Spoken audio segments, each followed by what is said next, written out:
One station I will ask like this, and I will emphasize the big vessels. Right.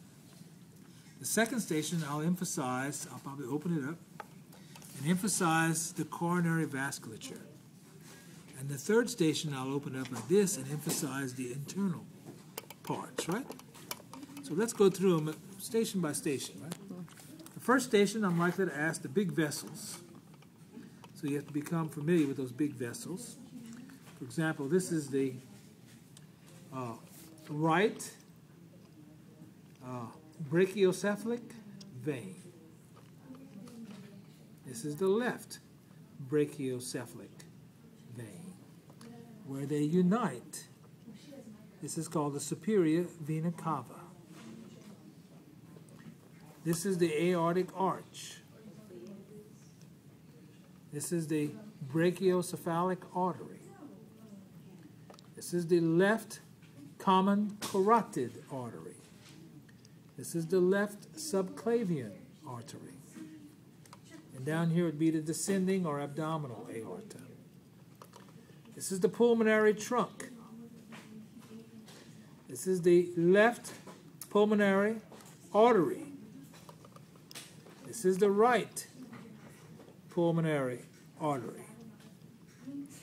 These are the right pulmonary veins. This is the inferior vena cava.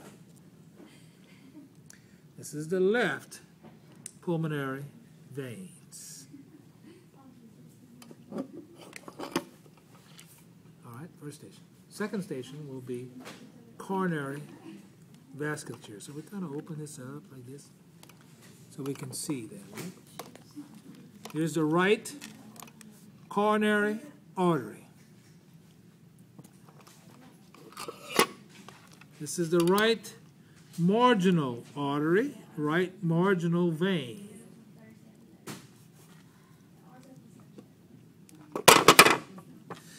This is the circumflex artery, the right circumflex. This is the left circumflex. This is the posterior interventricular artery, posterior interventricular vein. This is the coronary sinus, this big vein here. This is the left marginal vein, left marginal artery. And of course this is the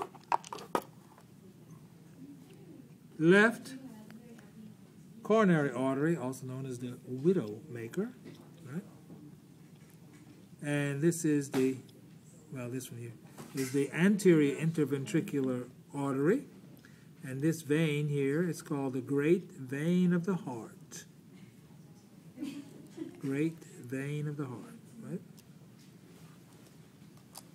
Of course, I didn't say anything about chambers. I could ask that, but I generally don't. Where this would be the right atrium, right ventricle, left atrium, left ventricle. I usually ask that on the rat, right? Not on this heart. I assume you know that. Then for the last station, we open up the heart. And you can see the different parts, right? And the parts we can ask are the right atrioventricular valve. You can see it in here. And out here. These white things are the cardi tendini. This is the papillary muscle. This is a trabecular muscle. This is the septum interventriculare, probably the most important part of the heart because it has all that nodal tissue in it. Right? Nodal tissue causes the heart to beat. All of this is myocardium, this muscle. I seldom ask that. This is the left atrioventricular valve with its cardi tendini and its papillary muscle. The left atrioventricular valve is known as the mitral valve, and also as the, what's another name for it? Oh, bicuspid valve. This one's called tricuspid. Deep in here is the aortic semilunar valve, right there. And then this is the pulmonary semilunar valve. The white part? Yes, this whole thing is the pulmonary semilunar valve. Okay. And the final structure is right here This is called the ligamentum, the fossa ovalis. Fossa ovalis. In the baby, this is open. It's called the foramen ovale. And in people, about 25% of the population, it doesn't completely close off. And that's known as a patent foramen ovale. Would you be calling that of the heart? No, just foramen ovale. My brother's son has that. And this here, this little white here, which is much pretty on other models. Uh-huh. What's that? She's being funny over They're there. being smart asses. This little white part is what used to be the ductus arteriosus in the baby, in the embryo. And when you're born, it shuts off and it becomes ligamentum arteriosum. So this is the ligamentum arteriosum. Right? One of the models that really looks good, go get it over there, that heart model over there. It's not my favorite model, but it has a really good ligamentum arteriosum. You see it right there? Oh, yeah.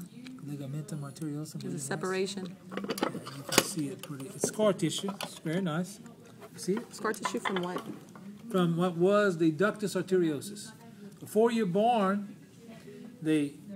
your pulmonary trunk and your aorta are connected Right. because you're getting your oxygen from your mama. But when you're born, this closes off. And At you get a birth or right after? Right at birth. At birth. So you get a full slug of blood going into your lungs, and that makes you take that first breath. So when that thing closes off, that's when you take that first breath. Right? So what And happens if it doesn't? Then you'll have all kinds of problems in the slug. But it should close off. Closes off at the same time as the foramen ovale closes off. I don't see a good. Yeah, it's kind of good here. Yeah, there it is. Fossa ovalis. They close off at the same time. As does the ductus venosus. There's no pictures of that. Ductus venosus is where the umbilical attaches to the inferior vena cava. So these three shuts all shut off at the same time. And that's when you start breathing when you're born. It's the difference between fetal circulation and adult circulation. The closure of the foramen ovale, the ductus arteriosus, and the ductus venosus.